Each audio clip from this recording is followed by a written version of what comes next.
ನಮಸ್ಕಾರ ವೀಕ್ಷಕರೇ, ಸ್ಪಂದನ ವಾಹಿನಿಯ ಕರೆಂಟ್ ಅಫೇರ್ಸ್ ಕಾರ್ಯಕ್ರಮಕ್ಕೆ ತಮಗೆಲ್ಲರಿಗೂ ವಿಶೇಷವಾದ ಸ್ವಾಗತ. ಇವತ್ತಿನ ಕರೆಂಟ್ ಅಫೇರ್ಸ್ನಲ್ಲಿ ಏನು ಚರ್ಚಿಸುವಂಥ ವಿಚಾರ, ಕುಂದಾಪುರದಲ್ಲಿ ಅತ್ಯಂತ ಹಲವು ದಶಕಗಳಿಂದ ಕರಾವಳಿಯ ಭಾಗದಲ್ಲಿ ಅತ್ಯಂತ ಬಲಿಷ್ಠವಾಗಿದ್ದಂತಹ ಒಂದು ರಾಜಕೀಯ ಪಕ್ಷವೊಂದರಲ್ಲಿ ಮೂಲ ಕಾರ್ಯಕರ್ತರನ್ನು ಕಡೆಗಣಿಸ್ತಾ ಇದ್ದಾರೆ ಅನ್ನುವಂಥ ಒಂದು ಆರೋಪದ ಹಿನ್ನೆಲೆಯಲ್ಲಿ ನಡೆದಂಥ ಒಂದು ಅಸಮಾಧಾನದ ಹೊಗೆ ಒಂದು ದಿನ ದಿನ ದೊಡ್ಡದಾಗ್ತಾ ಇದೆ. ಆ ವಿಚಾರವಾಗಿ ನಾವು ಚರ್ಚೆ ಮಾಡ್ತಾ ಇದ್ದೇವೆ. ಇವತ್ತಿನ ಈ ವಿಶೇಷ ಭಿನ್ನಮತದ ಕಾರ್ಯಕ್ರಮದಲ್ಲಿ ನಮ್ಮ ಜೊತೆಗೆ ತಮ್ಮ ವೇದನೆಯನ್ನು ಹಂಚಿಕೊಳ್ಳಿಕ್ಕೆ, ತಮ್ಮ ಅನಿಸಿಕೆಗಳನ್ನು ಹಂಚಿಕೊಳ್ಳಿಕ್ಕೆ ಈ ಹಿಂದೆ ಮೀನುಗಾರಿಕಾ ಪ್ರಕೋಷ್ಠದ ಅಧ್ಯಕ್ಷರಾಗಿದ್ದಂತಹ ಬಿ ಕಿಶೋರ್ ಕುಮಾರ್ ಅವರಿದ್ದಾರೆ. ಅವರನ್ನು ಈ ಕಾರ್ಯಕ್ರಮಕ್ಕೆ ಸ್ವಾಗತ ಮಾಡೋಣ. ನಮಸ್ಕಾರ ಕಿಶೋರ್. ನಮಸ್ತೆ ವೀಕ್ಷಕರೇ, ಏನು ನಿನ್ನೆಯ ದಿನ ಒಂದು ಕುಂದಾಪುರದಲ್ಲಿ ಒಂದು ರಹಸ್ಯವಾಗಿ ಒಂದು ಸಭೆ ನಡೀತು. ಸಂಘಟನೆಯನ್ನು ಗಟ್ಟಿಗೊಳಿಸುವುದಕ್ಕಾಗಿ ನಡೆದಂಥ ಸಭೆ ಅಂತ ಅನ್ನುವಂಥ ಒಂದು ಬ್ಯಾನರ್ ಅಡಿಯಲ್ಲಿ ತಮ್ಮ ಸಮಾನ ಮನಸ್ಕರಿಗೆ ಒಟ್ಟು ಸೇರುವಂಥ ಒಂದು ಸೂಚನೆಯನ್ನು ಮೂಲ BJPಗರು ನೀಡಿದ ಹಿನ್ನೆಲೆಯಲ್ಲಿ ನಿನ್ನೆ ನಡೆದಿದ್ದ ಸಭೆಯಲ್ಲಿ ಸಾಕಷ್ಟು ವಿಚಾರಗಳನ್ನು ಚರ್ಚಿಸಿದ್ದಾರೆ. ಏನು ಈ ಹಿಂದೆ ಮೂಲ BJPಗರಾಗಿ ಕಾರ್ಯಕರ್ತರಾಗಿ ಕೆಲಸ ಮಾಡಿದಂತಹ ಸಕ್ರಿಯ ಪಕ್ಷದ ನಿಷ್ಠಾವಂತ ಕಾರ್ಯಕರ್ತರನ್ನು ಇತ್ತೀಚಿನ ದಿನಗಳಲ್ಲಿ ಕಡೆಗಣಿಸಲಾಗ್ತಾ ಇದೆ. ಆ ಹಿನ್ನೆಲೆಯಲ್ಲಿ ಮೂಲ BJPಗರನ್ನು ಮೂಲೆಗುಂಪು ಮಾಡುವಂಥ ಒಂದು ವ್ಯವಸ್ಥಿತವಾಗಿ ನಡೀತಾ ಇದೆ ಅನ್ನುವಂಥ ಒಂದು ಆರೋಪ ನಿನ್ನೆಯ ಒಂದು ಸಭೆಯಲ್ಲಿ ಪ್ರಸ್ತಾಪ ಆಗಿತ್ತು. ಈ ಹಿನ್ನೆಲೆಯಲ್ಲಿ ಅಲ್ಲಿಯ ನಿರ್ಣಯಗಳನ್ನು ಏನು ಜಿಲ್ಲಾ ನಾಯಕರ ಗಮನಕ್ಕೆ ಮತ್ತು ರಾಜ್ಯ ನಾಯಕರ ಗಮನಕ್ಕೆ ತರುವಂಥ ನಿರ್ಣಯವನ್ನು ಕೂಡ ಕೈಗೊಳ್ಳಲಾಗಿತ್ತು. ಇವತ್ತು ಏನು ಕುಂದಾಪುರದಲ್ಲಿ ಅದಕ್ಕೆ ಪಕ್ಷದ ಮುಂದಿನ ಅಭಿವೃದ್ಧಿಯ ಹಿನ್ನೆಲೆಯಲ್ಲಿ ಏನು ಯುವ ಮೋರ್ಚಾದ ಒಂದು ಪದಗ್ರಹಣ ಕಾರ್ಯಕ್ರಮ ಕೂಡ ನಡೆದಿತ್ತು. ಅಲ್ಲೂ ಕೂಡ ಒಂದೊಂದಷ್ಟು ಈ ಭಿನ್ನಮತದ ಒಂದು ಮಾತುಗಾರಿಕೆಗಳು, ಚರ್ಚೆಗಳು, ಸಂಘರ್ಷಗಳು ನಡೆದಂಥ ಘಟನೆಗಳು ಕೂಡ ನಡೆದಿದೆ. ಈ ಹಿನ್ನೆಲೆಯಲ್ಲಿ ಕಿಶೋರ್ ಕುಮಾರ್ ಅವರು ಏನು ಒಂದು ಕಾಲದಲ್ಲಿ ಪಕ್ಷ ವಿಭಜನೆ ಆಗುವಂಥ ಸಂದರ್ಭ ಬಂದಾಗ ಮೂಲ ಪಕ್ಷ BJPಯಲ್ಲಿ ಉಳಿದುಕೊಂಡು ಪಕ್ಷವನ್ನು ಸಂಘಟಿಸುವಲ್ಲಿ ಸಾಕಷ್ಟು ಕೆಲಸಗಳನ್ನು ಮಾಡಿದಂಥದ್ದು ಇತಿಹಾಸ ಏನೂ ಅಲ್ಲ, ಪ್ರಸ್ತುತವಾಗಿ ಕೂಡ ಕಣ್ಣಿಗೆ ಕಾಣುವಂಥ ವಿಚಾರ. ಈ ಹಿನ್ನೆಲೆಯಲ್ಲಿ ನಮ್ಮ ಜೊತೆಗೆ ಅವರು ಸಾಕಷ್ಟು ವಿಚಾರಗಳನ್ನ ಹಂಚಿಕೊಳ್ತಾ ಇದ್ದಾರೆ. ಕಿಶೋರ್, ಏನು ನಿನ್ನೆಯ ಸಭೆ ನಡೆದಿದೆ, ಅಲ್ಲಿ ನಿರೀಕ್ಷೆಯೂ ಮೀರಿ ಪಕ್ಷದ ಕಾರ್ಯಕರ್ತರು ಅದರಲ್ಲಿ ಭಾಗವಹಿಸಿದರು. ಒಂದು ಮಾಹಿತಿಯ ಪ್ರಕಾರ 150 ಜನ ಕಾರ್ಯಕರ್ತರು ದಾಖಲೆಯಲ್ಲಿ ಸಿಕ್ಕಿದ್ದಾರೆ, ಮತ್ತು ಅದಕ್ಕಿಂತ ಹೆಚ್ಚಿನ ಜನ ಹೊರಗಡೆ ನಿಂತಿದ್ದರು ಆ ಸಭೆಯಲ್ಲಿ ಭಾಗವಹಿಸಲಿಕ್ಕೆ. ತಮ್ಮ ಅಭಿಪ್ರಾಯಗಳನ್ನ ನೇರವಾಗಿ ಹಂಚಿಕೊಂಡಿದ್ದಾರೆ. ಏನು ನಿಜವಾಗಿ ಏನು ಆಗ್ತಾ ಇದೆ BJPಯಲ್ಲಿ? ಪ್ರಥಮವಾಗಿ ನಾನು ಸ್ಪಷ್ಟಪಡಿಸಲಿಕ್ಕೆ ಇಚ್ಛೆ ಪಡುವಂಥದ್ದು, ನಿನ್ನೆ ನಡೆದಂತಹ ಸಭೆ ಅದು ಭಿನ್ನಮತೀಯರ ಸಭೆ ಅಲ್ಲ. ಅದನ್ನು ನಾನು ಸ್ಪಷ್ಟಪಡಿಸ್ತೇನೆ. ನಮ್ಮ ಮಾಧ್ಯಮದಲ್ಲಿ ಅದು ಭಿನ್ನಮತದ ಸಭೆ, ಅತೃಪ್ತರ ಸಭೆ ಅಂತೇಳಿ ಹೇಳಿ ಬರ್ತಾ ಇದೆ. ಅದು ಭಿನ್ನಮತದ ಸಭೆಯೇ ಅಲ್ಲ, ಅತೃಪ್ತರ ಸಭೆಯೂ ಅಲ್ಲ.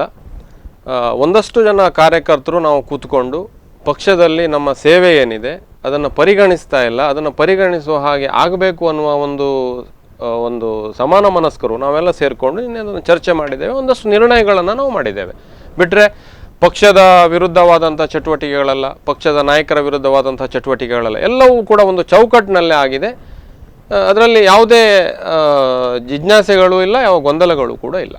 ಓಕೆ, ಅಲ್ಲ, ಎಲ್ಲೋ ಒಂದು ಹಂತದಲ್ಲಿ ನಿಮ್ಮನ್ನು ಗುರುತಿಸ್ತಾ ಇಲ್ಲ ಅಥವಾ ನಿಮ್ಮ ಕೆಲಸಗಳನ್ನು ಪರಿಗಣಿಸ್ತಾ ಇಲ್ಲ ಅಂದಾಗ ಅಲ್ಲಿ ಮತ್ತೆ ಪುನಃ ಅಸಮಾಧಾನದ ಒಂದು ಅಭಿಪ್ರಾಯಗಳು ವ್ಯಕ್ತವಾಗುವಂಥ ಅದು ಸರ್ವೇ ಸಾಮಾನ್ಯ ಅಂತ ಸಾರ್ವಜನಿಕವಾಗಿ ಅನ್ನಿಸ್ತಾ ಇರುವಂಥದ್ದು. ನಿಮ್ಮ ಪಕ್ಷಕ್ಕೆ ಒಂದು ಹಿನ್ನೆಲೆ ಇದೆ, ಏನು ಏಕದಮ್ ಇವತ್ತಿಂದ ನಿನ್ನೆಗೆ ಬೆಳೆದು ಬಂದಂಥ ಪಕ್ಷ ಅಲ್ಲ. ಅದಕ್ಕೊಂದು ದಶಕಗಳ ಇತಿಹಾಸ ಇದೆ. ಒಂದು ಸಂಘಟನೆಯಲ್ಲಿ ಶಿಸ್ತನ್ನು ಕಂಡುಕೊಂಡಂಥ ರಾಜಕೀಯ ಪಕ್ಷ ಒಂದು ಇದ್ದರೆ ಅದು BJP ಅನ್ನುವಂಥ ಒಂದು ಅಭಿಪ್ರಾಯ ಇತ್ತು. ಎಲ್ಲೋ ಒಂದು ಕಡೆ ನಿಮ್ಮ ಶಿಸ್ತಿಗೆ ಏನು ಬ್ರೇಕ್ ಬಿದ್ದಿದೆ ಅಂತ ನಿಮ್ಗೆ ಅನಿಸ್ತಾ ಇಲ್ವಾ? ಈ ಇಡೀ ನಮ್ಮ ಕುಂದಾಪುರ ಕರಾವಳಿಯ ಭಾಗವನ್ನು ನೋಡಿದರೆ, ಉಡುಪಿ ಜಿಲ್ಲೆಯಲ್ಲಿ ಈ ರೀತಿಯ ಒಂದು ಕೇವಲ ಕುಂದಾಪುರದಲ್ಲಿ ಮಾತ್ರ ಅಂತಲ್ಲ, ಕರಾವಳಿಯ ಈ ಉಡುಪಿ ಜಿಲ್ಲೆಯಲ್ಲಿ ಈ ರೀತಿಯ ಒಂದು ಶಿಸ್ತಿಗೆ ಎಲ್ಲೋ ಒಂದು ಹೊಡೆತ ಬೀಳುವಂಥ ಒಂದು ಪ್ರಕ್ರಿಯೆ ನಡೀತಾ ಇದೆ ಅಂತ ಅನ್ಸುತ್ತಾ?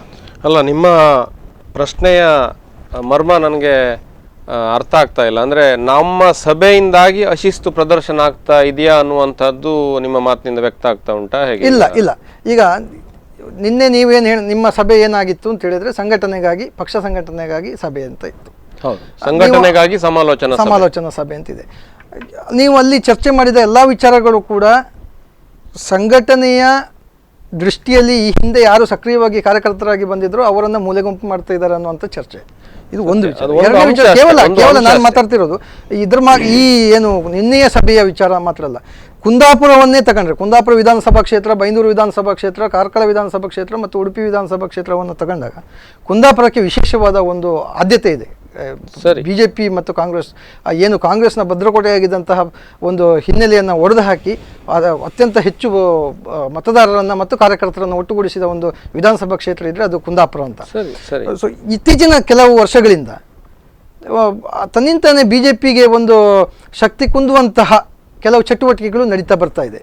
ಕೇವಲ ನಿನ್ನೆದು ನೀವು ಹೇಳ್ತಿದ್ರಿ, ನೀವು ಮೂಲ BJPಗರು ಮಾತಾಡ್ತಿದ್ದೀರಿ, ಮೂಲ BJPಗರು ತಮ್ಮ ಆಕ್ರೋಶ ವ್ಯಕ್ತಪಡಿಸಿದ್ದಾರೆ, ಮೂಲ BJPಯವರು ತಮ್ಮ ಸಮಾನ ಮನಸ್ಕರನ್ನು ಜೊತೆಗೆ ಒಂದು ತಮ್ಮ ಅಸಮಾಧಾನಗಳನ್ನ ಹೇಳಿದ್ದಾರೆ, ಅದನ್ನು ಪಕ್ಷದ ಸಂಘಟನೆಯ ನಾಯಕರನ್ನು ಗಮನಕ್ಕೆ ತರುವಂಥ ಕೆಲಸಗಳನ್ನ ನೀವು ಮಾಡ್ತಾ ಇದ್ದೀರಿ.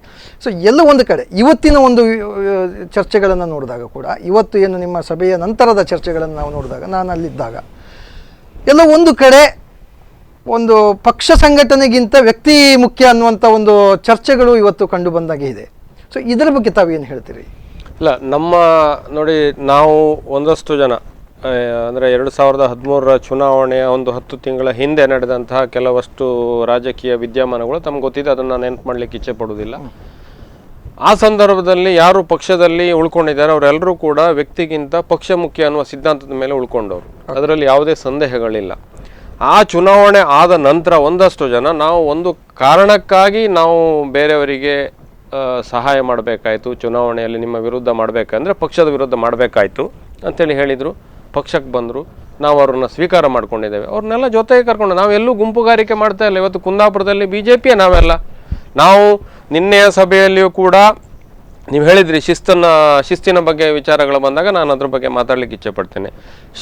ಅಶಿಸ್ತು ಆಗಬಾರ್ದು ಅನ್ನುವ ಕಾರಣಕ್ಕೆ ನಾವೆಲ್ಲರೂ ಕೂಡ ಒಂದು ಕಡೆ ಕೂತು ಮಾತಾಡಿದ್ದು.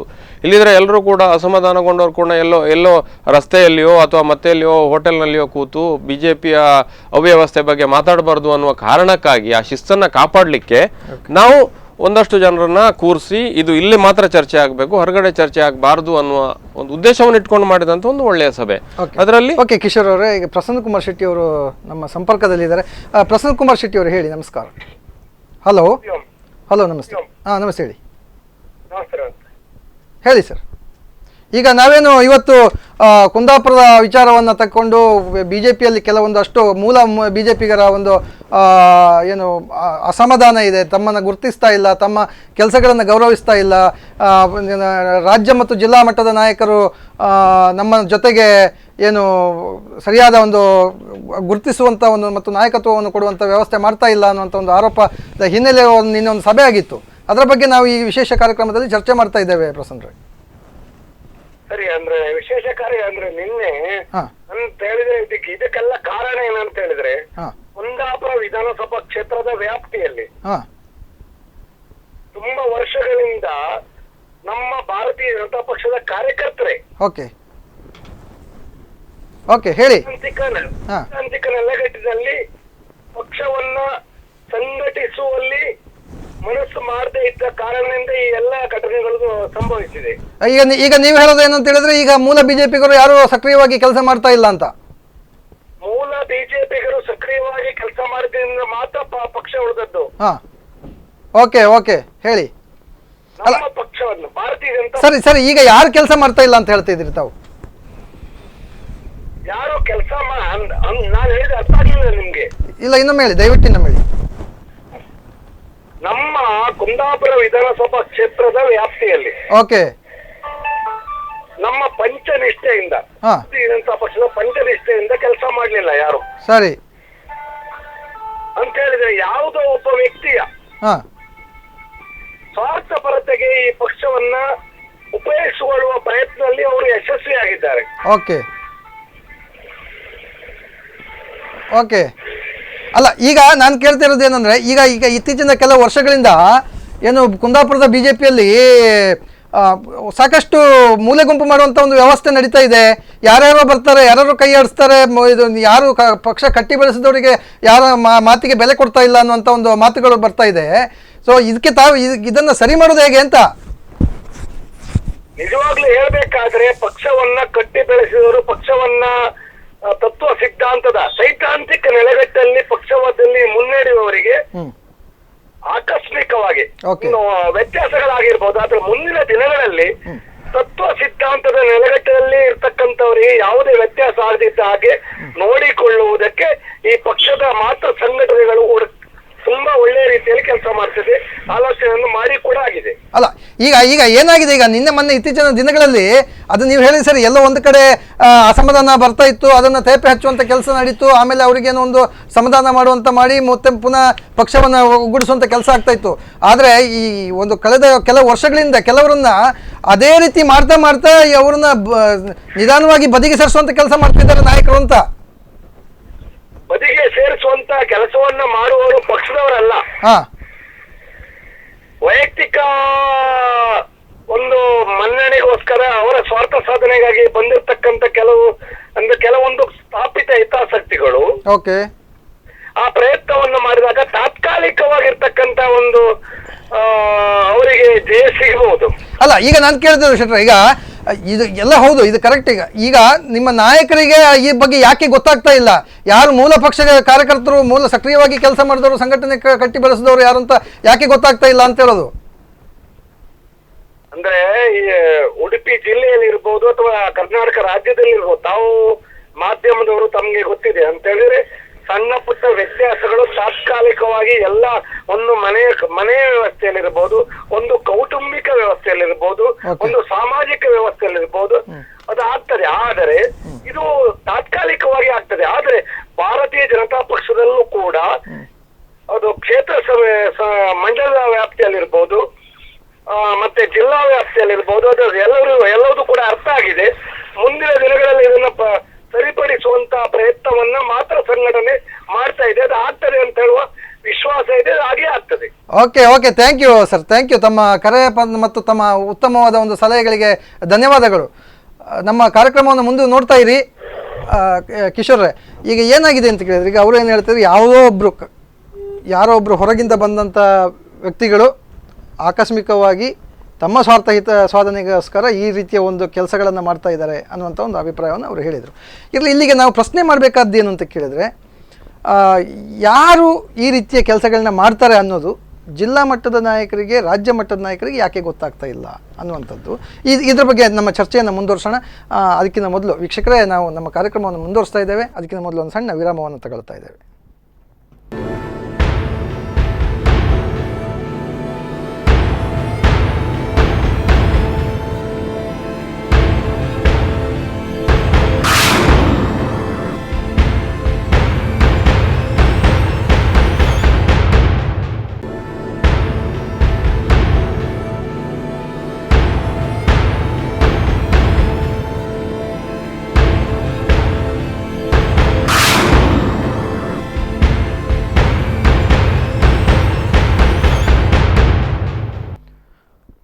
ವಿರಾಮದ ಬಳಿಕ ಮತ್ತೆ ಕರೆಂಟ್ ಅಫೇರ್ಸ್ ಕಾರ್ಯಕ್ರಮಕ್ಕೆ ಸ್ವಾಗತ. ವೀಕ್ಷಕರೇ, ನಾವೇನು ಚರ್ಚೆ ಮಾಡ್ತಾ ಇದ್ವಿ ಇವತ್ತು ಈ ಕಾರ್ಯಕ್ರಮದಲ್ಲಿ, ಕುಂದಾಪುರದಲ್ಲಿ ಮತ್ತೆ ಶಿಸ್ತಿನ ಪಕ್ಷವಾಗಿ ದೇಶದಾದ್ಯಂತ ವಿಶೇಷ ಒಂದು ಗುರುತನ್ನು ಹಾಕ್ಕೊಂಡಿರುವಂಥ ಭಾರತೀಯ ಜನತಾ ಪಕ್ಷದಲ್ಲಿ ಮೂಲ ಕಾರ್ಯಕರ್ತರನ್ನು ಕಡೆಗಣಿಸ್ತಾ ಇದ್ದಾರೆ ಅನ್ನುವಂಥ ಒಂದು ಆರೋಪ. ಈ ಆರೋಪದ ಬಗ್ಗೆ ನಾವು ಸಾಕಷ್ಟು ಚರ್ಚೆ ಮಾಡ್ತಾ ಇದ್ವಿ.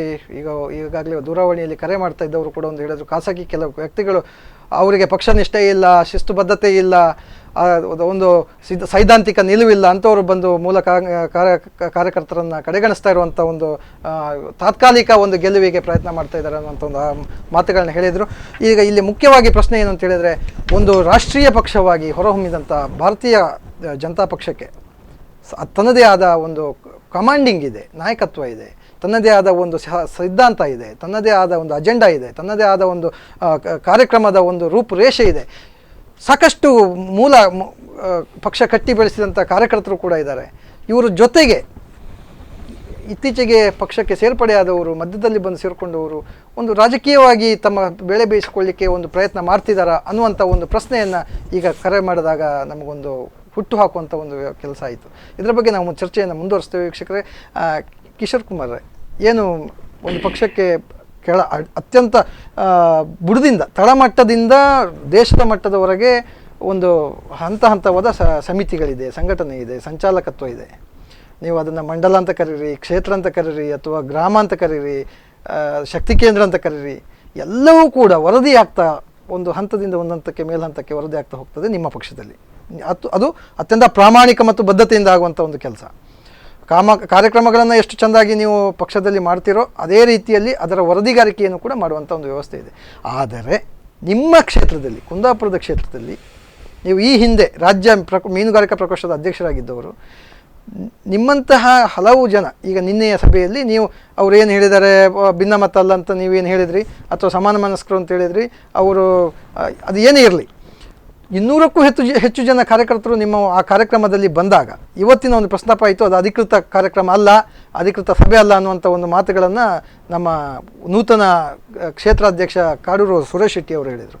ಆದರೆ 200 ಜನ ಕಾರ್ಯಕರ್ತರು ಒಂದು ಸಭೆಯಲ್ಲಿ ಭಾಗವಹಿಸ್ತಾರೆ ಅಂತ ಹೇಳಿದರೆ ಅದಕ್ಕೇನೋ ಒಂದು ಗಾಂಭೀರ್ಯತೆ ಇದೆ ಮತ್ತು ಅದಕ್ಕೆ ತಾರ್ಕಿಕವಾದ ಒಂದು ಅರ್ಥ ಇದೆ ಅಂತ ಅನ್ನುವಂಥದ್ದು ಸ್ಪಷ್ಟ. ಖಂಡಿತ ಈ ಹಿನ್ನೆಲೆಯಲ್ಲಿ ಇಷ್ಟ ಆದಾಗಲೂ ಕೂಡ ನಿಮ್ಮ ಮೇಲಿನ ನಾಯಕರು ಯಾಕೆ ನಿರ್ಲಕ್ಷ್ಯ ವಹಿಸ್ತಾ ಇದ್ದಾರೆ ಅಥವಾ ನಿರುತ್ತರರಾಗಿದ್ದಾರೆ ಅಂತ?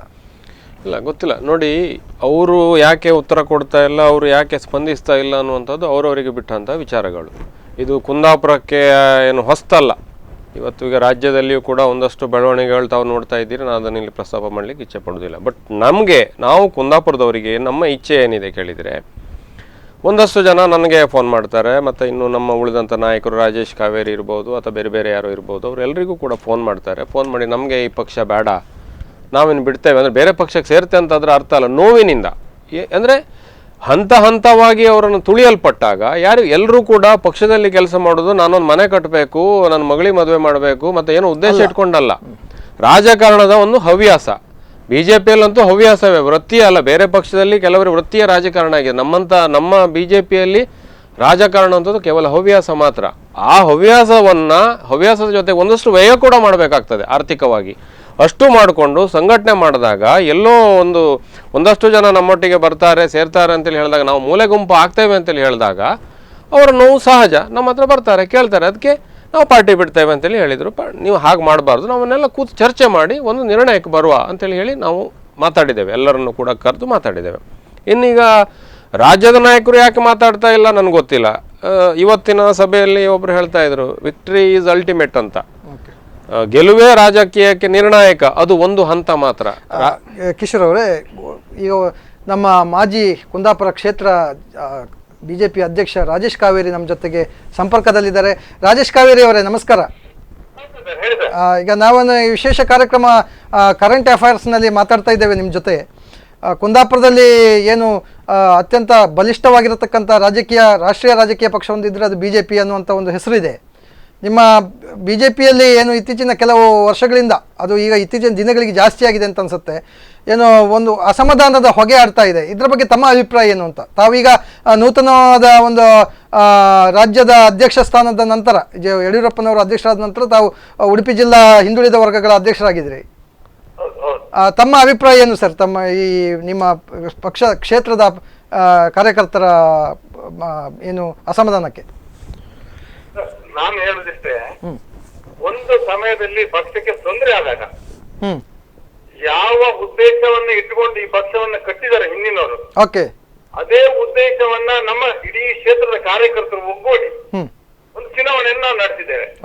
ಅವತ್ತು ನಮ್ಮೊಟ್ಟಿಗೆ ಇದ್ದಂತ ಕಾರ್ಯಕರ್ತರು ಇವತ್ತು ಪಕ್ಷದೊಟ್ಟಿಗಿದ್ದಾರೆ. ಅವರು ಯಾವ ಚುನಾವಣೆಗೂ ಒಂದು ಪೈಸೆ ತಗೊಂಡ ಕೆಲಸ ಮಾಡುವಂತ ಕಾರ್ಯಕರ್ತರು ಅವರನ್ನ ಯಾವ ಹುದ್ದೆ ಕೊಡದೆ ಅವರಿಗೆ ತೊಂದರೆ ಕೊಡುವಂತ ಸಂದರ್ಭ ಬಂದಾಗಲ್ಲ, ಅವರಿಗೆ ಹಿಂದೆ ಭರವಸೆ ಕೊಟ್ಟಿದೆ. ನಾವು ಇಡೀ ಕ್ಷೇತ್ರವನ್ನ ತಿರುಗಾಡಿದಾಗ, ನಾನು ಅಧ್ಯಕ್ಷ ಇರ್ಬೋದು ಅಥವಾ ನಮ್ಮ ನಾಯಕರಾದ ಕಿಶೋರ್ ಅವರು ಒಟ್ಟಿಗೆ ಸಂಪರ್ಕ ಮಾಡಿ ತಿರುಗಾಡಿದಾಗ ಅವ್ರಿಗೆ ಭರವಸೆ ಕೊಟ್ಟಿದೆ.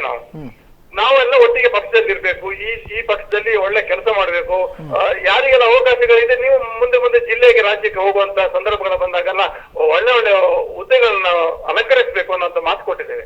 ಆದ್ರೆ ಇವತ್ತು ಏನಾಗ್ತದೆ ಸರ್ ಅಂದ್ರೆ ಅವ್ರನ್ನೆಲ್ಲ ತುಳಿಯುವಂತ ಕೆಲಸ ಆದಾಗ ಆಗಾಗ ಫೋನ್ ಮಾಡುವಂತದ್ದನ್ನ ನಮಗೆ ಹೇಳ್ತಾ ಇದ್ರು. ಯಾವ ರೀತಿ ತುಳಿತಾ ಇದ್ದಾರೆ ಅಂತ, ಪಕ್ಷದಲ್ಲಿ ಅವರಿಗೆ ಹುದ್ದೆ ಕೊಡುದಿಲ್ಲ, ಅವರನ್ನ ಮೂಲೆ ಗುಂಪು ಮಾಡುವಂತದ್ದು.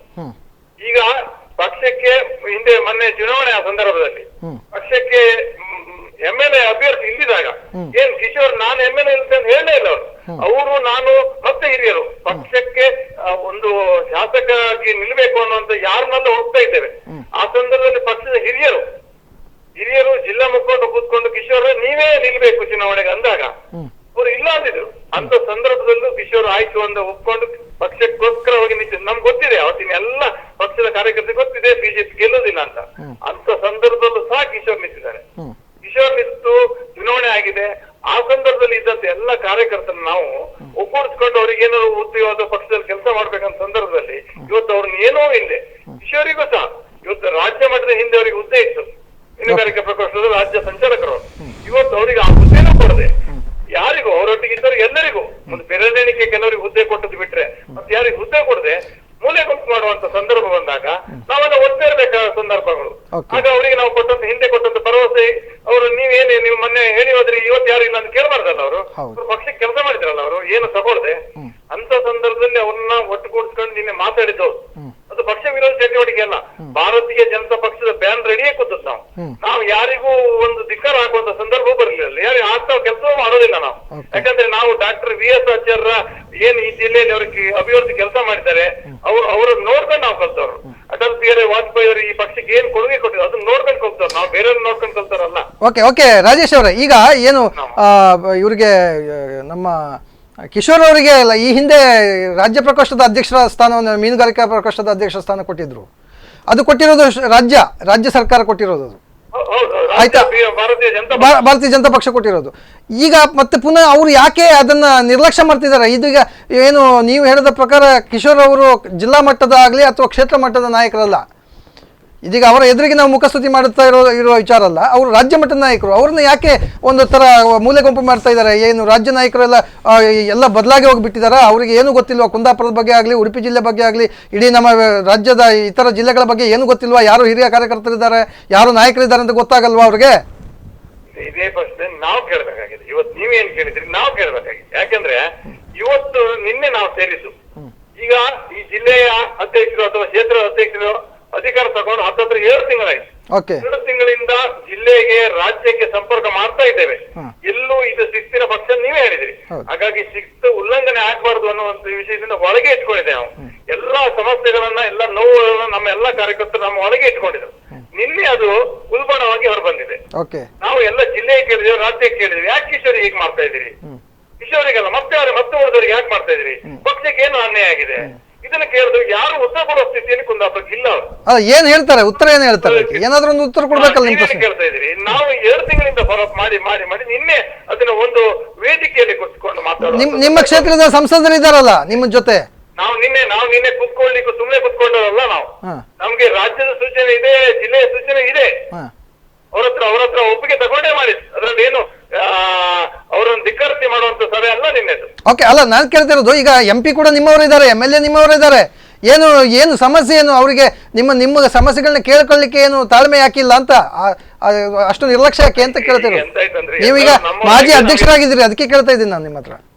ಎಲ್ಲರೂ ನಮ್ಮವರಾಗಿ ನಮಗೆ ಸಮಸ್ಯೆ ಆಗ್ತಾ ಉಂಟು. ಕಾರ್ಯಕರ್ತರನ್ನ ಒಟ್ಟು ಮಾಡಿ ತಗೊಂಡು ಹೋಗ್ಬೇಕಲ್ಲ ನಾವು. ನೋಡಿ ನಿನ್ನೆ ಕೆಲಸ ಮಾಡುದಿಲ್ಲ ಅಂದ್ರೆ ನಾಳೆ ಮುಂದಿನ ದಿನ ಬಿಜೆಪಿ ಮತ್ತೆ ಕುಂದಾಪುರದಲ್ಲಿ ಬರ್ಬೇಕಂತ ಹೇಳಿದ್ರೆ ಎಲ್ಲರೂ ಬೇಕಲ್ಲ. ಬೆರಳೆಣಿಕೆ ಅಥವಾ ಒಂದ್ ಸ್ವಲ್ಪ ಜನ ಮಾತ್ರ ಬಿಜೆಪಿ ಕೆಲಸ ಮಾಡ್ತೀವಿ ಅಂದ್ರೆ ಗೆಲ್ಲಿಕ್ ಆಗ್ತದ? ಈಗ ನೋಡಿ ಅವರ ವರ್ಷ ಏನಿದೆ ಅಂದ್ರೆ ಈ ಹಿಂದೆ MLA ಚುನಾವಣೆಯಲ್ಲಿ BJP ಅವರು 12,000 ಮತ ಮಾತ್ರ ತಗೊಂಡಿದ್ದಾರೆ. ಮತಗಳು ಟೋಟಲ್ 12,000 ವೋಟ್ಸ್ ಓನ್ಲಿ. ಏನು ಅವರು ಪಕ್ಷೇತರರಾಗಿ 80,000 ಮತ ತಗೊಂಡಿದ್ದಾರೆ. ನಮಗೆ 80,000 ಮತ ದೊಡ್ಡದು, 12,000 ಮತ ದೊಡ್ಡದು. ಆ 80,000ಕ್ಕೆ ಬೇಕಾಗಿ ನಾವು ನಮಗೆ ಬೇಕಾದ ಪದಾಧಿಕಾರಿಗಳನ್ನ ಆಯ್ಕೆ ಮಾಡ್ತಾ ಇದ್ದೇವೆ ಅಂತ ಹೇಳುವಂತ ಒಂದು ಮನೋಭಾವನೆ ಅವರ ಹತ್ರ ಇದೆ, ನಿಮ್ಮ ಏನು ನೂತನ ಅಧ್ಯಕ್ಷರ ಹತ್ರ. ಇದಕ್ಕೇನು ಹೇಳ್ತೀರಿ ತಾವು ಮಾಜಿ ಅಧ್ಯಕ್ಷರಾಗಿ? ಆಗಲ್ಲ, ಇಲ್ಲ ಸರ್. ನಮ್ಮ ಒಬ್ರು ಹಿರಿಯರು ಹೇಳ್ತಾ ಇದ್ರು, ಎಲ್ಲ ದಿನವೂ ಭಾನುವಾರ ಆಗೋದಿಲ್ಲ, ಸೋಮವಾರ ಬರ್ತದೆ. ನೋಡಿ, ಎಷ್ಟೋ ವರ್ಷ ಒಳ್ಳೊಳ್ಳೆ ಅಧಿಕಾರ ಮಾಡಿದಂತವ್ರೆ ಮೂಲೆ ಗುಂಪು ಆದದ್ದು ನಮ್ಗೆ ಗೊತ್ತಿದೆ. ಆ ರಾಜ್ಯದಲ್ಲಿ ಭಾರತೀಯ ಜನತಾ ಪಕ್ಷ ಹಿಂದೆ ಒಳ್ಳೆ ಅಧಿಕಾರ ಕೊಟ್ಟಿದೆ. ಆದ್ರೆ ಇವತ್ತು ಕೊಡ್ಲಿಕ್ಕೆ ಆಗಲಿಲ್ಲ, ಇವತ್ತಿಲ್ಲ. ಆದ್ರೆ ಏನೋ ಗೊತ್ತಾಗಿದೆ ಜನರಿಗೆ, ಏನೋ ಚೇಂಜಸ್ ಬೇಕಂತ ಒಂದೊಂದ್ಸಲಿ ಮಾಡಿಬಿಡ್ತಾರೆ ಅವರು. ಈಗ ನಮ್ಗೆ ಅಧಿಕಾರ ಉಂಟು, ಶಾಶ್ವತ ಯಾರಿಗೂ ಇರೋದಿಲ್ಲ. ಅಲ್ಲ ರಾಜೇಶ್ ರೇ, ಈಗ ನೋಡಿ ಇವತ್ತು ನಿಮ್ದೊಂದು ಪದಗ್ರಹಣ ಕಾರ್ಯಕ್ರಮ ಆಯ್ತಲ್ಲ. ಸಮಯ ಬರ್ತದೆ, ನಮ್ಗೆ ಸಮಯ ಉಂಟು, ಕಾಯ್ತೇವೆ. ನಾವೆಲ್ಲೂ ದೊಡ್ಡ ಹೋರಾಟ ಅಥವಾ ಬೀದಿ ಹೋರಾಟ ನಮ್ ಬಿಡೋದಿಲ್ಲ.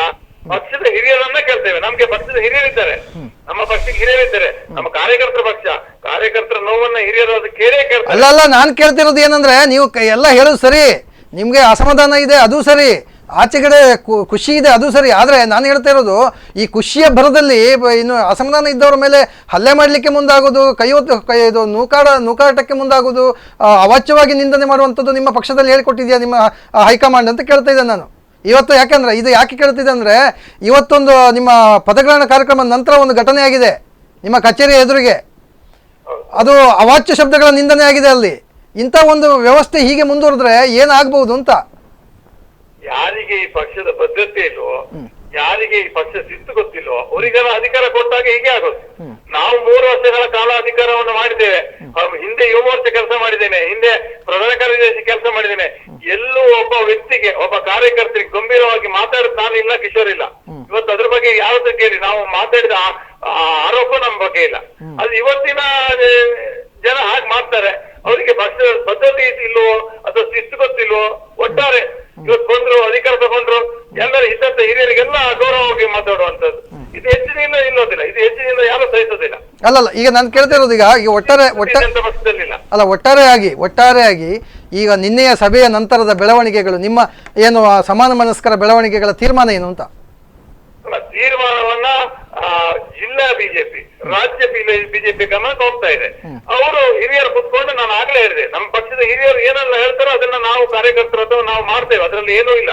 ಹಿರಿಯರ ಗಮನಕ್ಕೆ ಹೋಗ್ಬೇಕಲ್ಲ. ಕುಂದಾಪುರದ ಒಂದ್ ಕಡೆ ಈಗ ಆಗ್ತಾ ಇದೆ, ಕಾರ್ಯಕರ್ತರಿಗೆ ನೋವು ಆಗ್ತಾ ಇದೆ ಅನ್ನುವಂಥದ್ದು ಜಿಲ್ಲಾ ನಾಯಕರಿಗೆ. ಅಲ್ಲ, ಇದನ್ನ ಈಗ ಎರಡು ತಿಂಗಳಿಂದ ಮಾಡ್ತಾ ಇದ್ದೀರಲ್ಲ ತಾವು.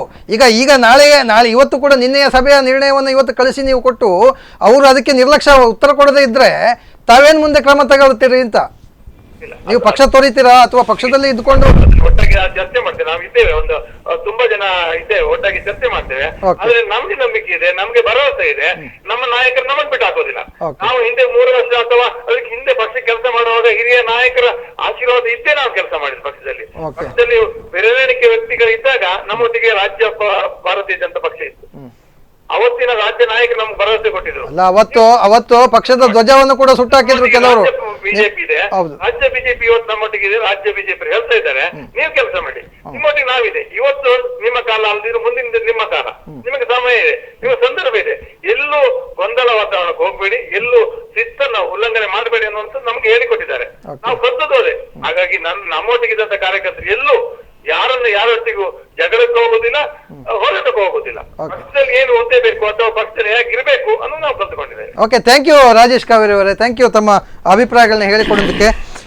ಕಿಶೋರ್ ಅವರೇ, ಏನು ಮಾಜಿ ಅಧ್ಯಕ್ಷರು, ಕ್ಷೇತ್ರ ಬಿಜೆಪಿಯ ಕುಂದಾಪುರ ಕ್ಷೇತ್ರ ಬಿಜೆಪಿ ಮಾಜಿ ಅಧ್ಯಕ್ಷರು, ಈಗ ಹಿಂದುಳಿದ ವರ್ಗದ ಅಧ್ಯಕ್ಷ ಆಗಿರ್ತಕ್ಕಂಥ ರಾಜೇಶ್ ಕಾವೇರಿ ಅವರು ತಮ್ಮ ಒಂದು ಮನದಾಳದ ಮಾತುಗಳನ್ನು ಹೇಳಿದರು. ಅವರು ತುಂಬ ನೋವಿದೆ ಅವರಿಗೆ.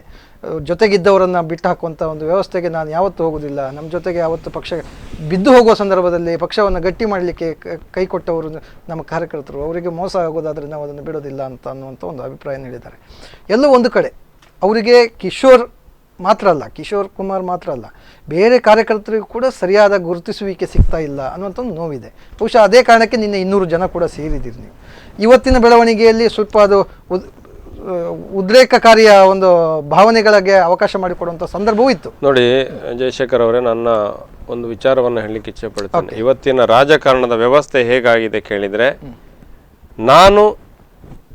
ನಂದು ಮುಗೀತು ಈ ಪರಿಸ್ಥಿತಿ. ಇವತ್ತಿನ ಒಂದು ಉದಾಹರಣೆಯನ್ನು ಕೊಡ್ತೇನೆ.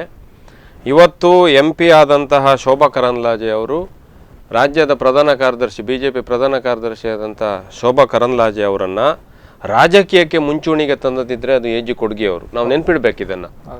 AG ಕೊಡ್ಗಿ ಅವರ ಜೊತೆಯಲ್ಲಿ ಅವರು ಸಂಚಾರ ಮಾಡಿ, ಪ್ರವಾಸ ಮಾಡಿ, ಇವತ್ತು ರಾಜ್ಯಕ್ಕೆ ತಗೊಂಡೋಗಿ ಅವ್ರನ್ನ ಬಿಟ್ಟರು ಅವರು ರಾಜ್ಯ ನಾಯಕರಾಗಿದ್ದಾರೆ. ಉಡುಪಿ ಜಿಲ್ಲೆಯಲ್ಲಿ ಬೆಳೆದಂತಹ ರಘುಪತಿ ಭಟ್ರು ಇರ್ಬೋದು, ಉದಯ್ ಕುಮಾರ್ ಶೆಟ್ಟಿ ಇರ್ಬೋದು, ತಿಂಗಳಿ ವಿಕ್ರಮಾರ್ಜುನ್ ಹೆಗಡೆಯರ್ ಇರ್ಬೋದು, ನಮ್ಮ ಲಕ್ಷ್ಮೀ ಆಂಡ್ರೆ ಬೈಂದೂರಿನ ಮಾಜಿ MLAಗಳು ಲಕ್ಷ್ಮೀ ಆಂಡ್ರೆ ಇರ್ಬೋದು, ಎಲ್ಲರೂ ಕೂಡ, ಈವನ್ ನಾನು ಕೂಡ, ನನ್ನನ್ನು ಕೂಡ ರಾಜಕೀಯದಲ್ಲಿ ಆಸಕ್ತಿ ಮೂಡಿಸಿದವರು ಇದ್ದರೆ ಅದು AG ಕೊಡ್ಗಿ ಅವರು. ಇನ್ನೊಬ್ಬ AG ಕೊಡ್ಗಿಯ ಅಂತಹ ನೇಚರ್ ಇರುವಂಥ ಒಬ್ಬ ವ್ಯಕ್ತಿ ಹೆಸರನ್ನು ನೀವು ಹೇಳಿ. ಇಲ್ಲಿ ನಾನು ಬೆಳೆದಿದ್ದೇನೆ, ಇನ್ನೊಬ್ಬರನ್ನು ಬೆಳೆಸಿದ್ದೇನೆ ಅಂತೇಳಿ ಹೇಳುವಂಥ ಇನ್ನೊಬ್ಬ ಏಕೈಕ ವ್ಯಕ್ತಿ ಇದ್ದರೆ ಹೇಳಿ. ಕಣ್ಣಿಗೆ ತೋರುವುದಿಲ್ಲ, ಸಾಧ್ಯವೇ ಇಲ್ಲ. ಅಂದರೆ ಸ್ವಾರ್ಥದ ರಾಜಕಾರಣ ಇವತ್ತು ಬೆಳೀತಾ ಇದೆ. ಓಕೆ, ಈ ರಾಜಕಾರಣ ವಿಶ್ಲೇಷಣೆಯನ್ನು ನಾವು ಮುಂದುವರ್ಸೋಣ. ವೀಕ್ಷಕರೇ, ನಾವು ಕಾರ್ಯಕ್ರಮವನ್ನು ಮುಂದುವರಿಸ್ತೇವೆ. ಅದಕ್ಕಿಂತ ಮೊದಲು ತಗೊಳ್ಳುತ್ತಿದ್ದೇವೆ ಒಂದು ಸಣ್ಣ ವಿರಾಮ.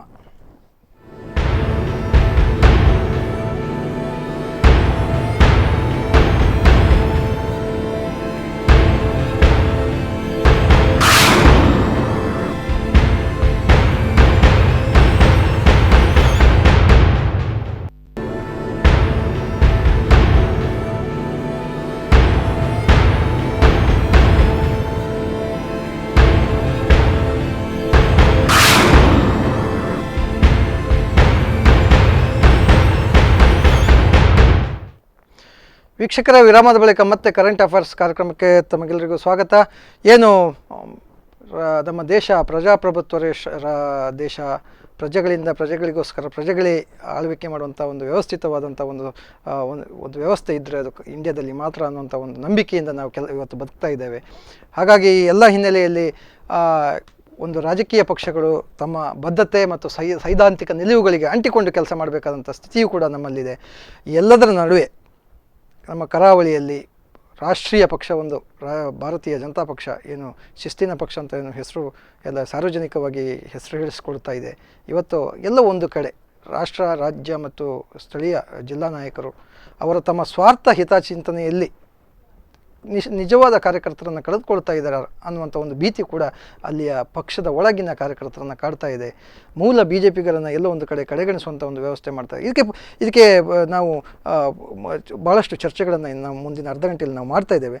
ಏನು ರಾಜಕಾರಣ ಅಂದರೆ ಏನು, ರಾಜಕಾರಣದ ಅರ್ಥ ಏನು, ಇವತ್ತು ಯಾಕೆ ಯುವಕರು ರಾಜಕಾರಣದ ಬಗ್ಗೆ ಹೇಸಿಗೆ ಹುಟ್ಟಿಸ್ಕೊಳ್ತಾ ಇದ್ದಾರೆ, ನಿಜವಾದ ರಾಜಕೀಯ ಅನ್ನುವಂಥದ್ದು ಯಾವುದು, ಸ್ವಾರ್ಥ ರಾಜಕಾರಣದ ಹಿಂದೆ ಏನು ಇದೆ ಅನ್ನೋದನ್ನು ನಮ್ಮ ಹಿರಿಯ ರಾಜಕಾರಣಿ ಹೌದು, ಉದ್ಯಮಿ ಹೌದು, ಅವರು ಕಿಶೋರ್ ಕುಮಾರ್ ಅವರು ಮಾತಾಡ್ತಾರೆ. ಕಿಶೋರ್, ನೀವು ಈಗ ಮಾತಾಡ್ತಿದ್ರಿ, ರಾಜಕೀಯ ಅಂದರೆ ಏನು, ರಾಜಕಾರಣ, ಸ್ವಾರ್ಥ ರಾಜಕಾರಣ. ಅದೇ ನಾನು ಹೇಳಲಿಕ್ಕೆ ಹೊರಟದ್ದು, AG ಕೊಡ್ಗೆ ಅವರ ಒಂದು ಏನು ನೇಚರ್ ಇದೆ ರಾಜಕೀಯದಲ್ಲಿ, ನನ್ನ ಜೊತೆಗೆ ಎಲ್ಲರೂ ಮೇಲೆ ಬರಬೇಕು ಅಂತೇಳಿ ಹೇಳುವಂಥದ್ದು ನೇಚರ್ ಇವತ್ತು ನನಗೆ ಬೇರೆ ಯಾರೂ ಕಾಣಿಸ್ತಾ ಇಲ್ಲ.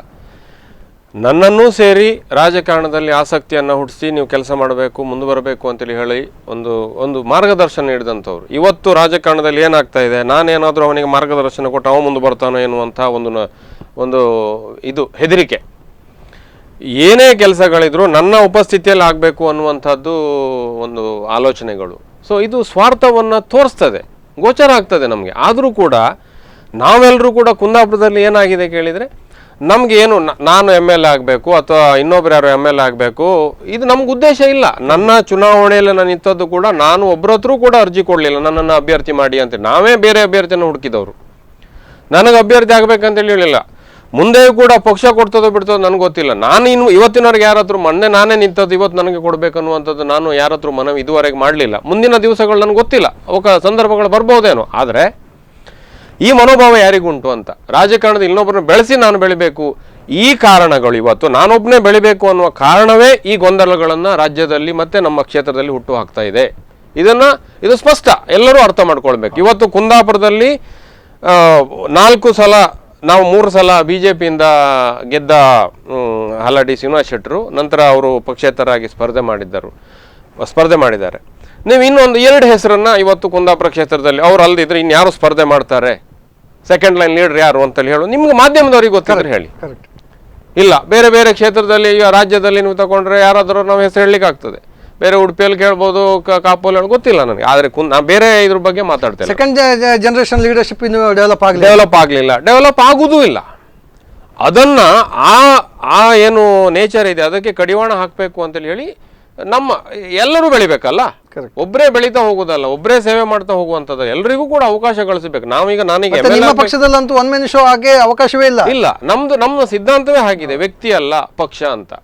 ನಾನು ಹೇಳೋದು ಇದು, ನಾನು ಎಲ್ಲರೂ MLA ಆಗ್ಬೇಕಂತೇಳಿ ಹೇಳುವಂಥದ್ದು ಅರ್ಥದಿಂದ ನಾನು ಮಾತಾಡ್ತಾ ಇಲ್ಲ. ಪಕ್ಷದ ಜವಾಬ್ದಾರಿಗಳನ್ನು ಇಟ್ಕೊಂಡು ನಾನು ಮಾತಾಡ್ತಾ ಇದ್ದೇನೆ. ನಾನೊಬ್ಬನೇ ಅಧ್ಯಕ್ಷನಾಗಬೇಕು ಅಥವಾ ನನ್ನೊಟ್ಟಿಗಿದ್ದವರೇ, ನನ್ನ ಎಡಬಲದಲ್ಲಿ ತಿರುಗುವವರೇ ಅಧ್ಯಕ್ಷರಾಗಬೇಕು, ಉಪಾಧ್ಯಕ್ಷರಾಗಬೇಕು.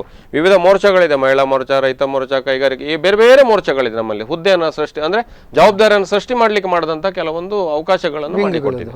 ಎಲ್ಲರೂ ಕೂಡ ನನ್ನ ಎಡಬಲದಲ್ಲಿ ಇರೋರೇ ಆಗಬೇಕು ಅಂತೇಳಿ ಹೇಳಿದರೆ ಪಕ್ಷಕ್ಕೆ ಹಾಗಾದ ನಿಷ್ಠೆಯಿಂದ ಕೆಲಸ ಮಾಡಿದವರಿಗೆ ಏನು, ಇದು ಗೊಂದಲವನ್ನು ಹುಟ್ಟು ಹಾಕ್ತಾ ಇದೆ. ಇದು ಆಗಬಾರ್ದು. ಇದು ನಮಗೆ ಇದರಿಂದ ಫಲಿತಾಂಶ ಸಿಗ್ತದೆ ಇಲ್ಲ ಗೊತ್ತಿಲ್ಲ. ಅಟ್ಲೀಸ್ಟ್ ನಮ್ಮ ನಂತರ ಬರುವಂತ ರಾಜಕಾರಣಕ್ಕೆ ಬರುವವರಿಗಾದ್ರೂ ಇದು ದಾರಿ ಸುಗಮ ಆಗ್ಬೇಕಲ್ಲ. ಸುಮ್ಮನೆ ಜೀವಮಾನ ಇಡೀ ಯಾರದೋ ಸೇವೆಗಾಗಿ ನಾವು ಕೆಲಸ ಮಾಡ್ಲಿಕ್ಕೆ ಆಗ್ತದ? ಪಕ್ಷವನ್ನು ಬಳಸಬೇಕಲ್ಲ. ಆ ಉದ್ದೇಶವನ್ನು ಇಟ್ಕೊಂಡು ನಾವು ಕೆಲಸ ಮಾಡಬೇಕು ಅನ್ನುವಂಥದ್ದು ನನ್ನ ಇದಿದೆ.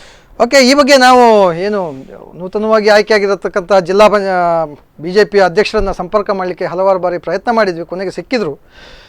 ಅವರ ಪ್ರಕಾರ ಅವ್ರು ಏನು ಹೇಳ್ತಾರೆ ಹೇಳಿದರೆ, ಇದ್ರ ಬಗ್ಗೆ ನಮಗೆ ಯಾವುದೇ ಮಾಹಿತಿ ಇಲ್ಲ, ಹಾಗಾಗಿ ನಾನು ಉತ್ತರ ಕೊಡಲಿಕ್ಕೆ ಬರೋದಿಲ್ಲ, ನಾನು ನೇರ ಸಂದರ್ಶನದ ಸಂದರ್ಭದಲ್ಲಿ ದೂರವಾಣಿಯಲ್ಲಿ ಮಾತನಾಡಲಿಕ್ಕೆ ನಿರಾಕರಿಸುತ್ತಿದ್ದೇನೆ ಅನ್ನುವಂಥ ಒಂದು ಅಭಿಪ್ರಾಯವನ್ನು ಅವರು ವ್ಯಕ್ತಪಡಿಸಿದ್ದಾರೆ. ಬಹುಶಃ ಒಬ್ಬ ಜಿಲ್ಲಾ ಅಧ್ಯಕ್ಷನ ಸ್ಥಾನದಲ್ಲಿ ಇದ್ದುಕೊಂಡು ಒಬ್ಬ ಹಿರಿಯ ವಕೀಲನಾಗಿದ್ದುಕೊಂಡು ಸಾಕಷ್ಟು ರಾಜಕೀಯ ಚಿಂತನೆಗಳನ್ನು ಹಚ್ಚಿಕೊಂಡಂಥ ಒಬ್ಬ ವ್ಯಕ್ತಿ ಒಂದು ಮೂಲ ಕಾರ್ಯಕರ್ತರನ್ನು ಕಡೆಗಣಿಸುತ್ತಿರುವಂತಹ ಒಂದು ವ್ಯವಸ್ಥೆಯಲ್ಲಿ ಒಂದು 200ಕ್ಕಿಂತಲೂ ಹೆಚ್ಚು ಕಾರ್ಯಕರ್ತರು ಒಂದು ಸಮಾನ ಮನಸ್ಕರು ಒಟ್ಟು ಸೇರಿ ಪಕ್ಷದ ನಾಯಕರ ವಿರುದ್ಧ ಅಸಮಾಧಾನ ವ್ಯಕ್ತಪಡಿಸಿದಾಗ ಆ ಮಾಹಿತಿಯೇ ಇಲ್ಲ ಅನ್ನುವಂಥ ಉಡಾಪೆಯತನದ ಉತ್ತರ ಇದೆಯಲ್ಲ, ಅದು ಬಹುಶಃ ಅಧ್ಯಕ್ಷ ಸ್ಥಾನಕ್ಕೆ ಶೋಭೆ ತರುವಂಥದ್ದಲ್ಲ ಅನ್ನುವಂಥದ್ದನ್ನು ನಾನು ನೇರವಾಗಿ ಹೇಳಲಿಕ್ಕೆ ಇಷ್ಟಪಡ್ತೇನೆ. ಇದು ಯಾವುದೇ ಪಕ್ಷ ಇರ್ಬೋದು, ಕಾಂಗ್ರೆಸ್ ಇರ್ಬೋದು, BJP ಇರ್ಬೋದು, CPIM ಇರ್ಬೋದು, JDS ಇರ್ಬೋದು, ಯಾವುದೇ ಪಕ್ಷದ ಒಬ್ಬ ನಾಯಕನಾದವನಿಗೆ ತನ್ನ ಕಾರ್ಯಕರ್ತರನ್ನು ಅಕಸ್ಮಾತ್ ಅವನು ತಪ್ಪೇ ಮಾಡಿದರೂ ಸರಿ ಮಾಡಿಕೊಂಡು ಹೊಂದಿಸ್ಕೊಂಡು ಹೋಗುವಂಥ ಜವಾಬ್ದಾರಿ ಆ ನಾಯಕನ ಮೇಲೆ ಇದೆ ಅನ್ನುವಂಥ ಕನಿಷ್ಠ ಪ್ರಜ್ಞೆ ಬಹುಶಃ ಮಟ್ಟ ರತ್ನಾಕರ ಹೆಗಡೆ ಅವರಿಗೆ ನೇರವಾಗಿ ನಾನು ಹೇಳ್ತೇನೆ, ಮಟ್ಟ ರತ್ನಾಕರ ಹೆಗಡೆ ಅವರು ಇರಬೇಕಿತ್ತು. ಅದು ಇಲ್ಲ ಅಂತನ್ನುವಂಥದ್ದು ಮೇಲ್ನೋಟಕ್ಕೆ ಇವತ್ತಿನ ದಿನ ಸಾಬೀತಾಗಿದೆ. ಇನ್ನೊಂದು ವಿಚಾರ ಏನು ಅಂತ ಹೇಳಿದರೆ, ನೂತನವಾಗಿ ಅಧ್ಯಕ್ಷರಾಗಿ ಆಯ್ಕೆಯಾದಂಥ ಕುಂದಾಪುರ ಕ್ಷೇತ್ರ BJPಯ ಅಧ್ಯಕ್ಷರಾದಂಥ ಕಾಡೂರು ಸುರೇಶ್ ಶೆಟ್ಟಿ ಅವರು ಈ ಬಗ್ಗೆ ಮಾತಾಡಲಿಕ್ಕೆ ನಾನು ಸಿದ್ಧ ಇಲ್ಲ ಅನ್ನುವಂಥ ಉಡಾಪೆಯ ಮಾತನ್ನು ಕೂಡ ಈ ಸಂದರ್ಭದಲ್ಲಿ ಈಗ ನಮ್ಮ ಜೊತೆ ಮಾತಾಡುವಾಗ ಹೇಳಿದರು.